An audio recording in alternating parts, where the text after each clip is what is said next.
मैत्रिणींनो नमस्कार. आज आपण पाहणार आहोत बाई तुझा आशीर्वाद याचा जबरदस्त असा प्रोमो. राजा यशोदाच्या कामावर जातो. यशोदाला राजाचं आणि अवनीचं मॅरेज सर्टिफिकेट सापडलेलं असतं. यशोदा राजाला म्हणतो, म्हणजे हे लग्न खोटं नाही तर कायद्यानुसार खरं आहे. यशोदा रागाने राजाला विचारतो, तू हे सगळं अवनीला का नाही सांगितलंय? आणि त्यावर राजा म्हणतो, वेळ आले की मी सगळं त्यांना सांगेन. आणि त्यावर यशोदा म्हणतो, जेवढं खरं लपवशील तेवढं खोट्याचं वजन वाढत राहतं. राजा ते सर्टिफिकेट घेऊन बाहेर येत असतो आणि त्याला पोलीस स्टेशनमध्ये लग्न झालेला सगळा प्रकार आठवतो आणि देवी आईला विनंती करीत म्हणतो, देवी आई, मी मुद्दाम हे सगळं केलं नाही ग. मी त्यांच्या स्वप्नांसाठी हे सगळं केलंय आणि हे सगळं मी अवनी मॅडमला कसं पटवून देऊ? आणि तेवढ्यामध्येच तिथे अवनी येते.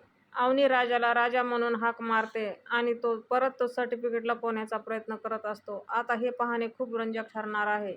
राजा अवनीला सत्य सांगेल की अजून तिच्यापासून लपून ठेवेल? काय होणार आहे हे सगळं आपल्याला याच आठवड्यामध्ये पाहायला भेटणार आहे. तेव्हा कोणीही मिस करू नका. असेच नवनवीन आणि फुल अपडेटसाठी आजच आपलं चॅनल सबस्क्राईब करा. बेल आयकॉन प्रेस करायला विसरू नका. व्हिडिओ आवडला असेल तर एखादं लाईक नक्कीच करा.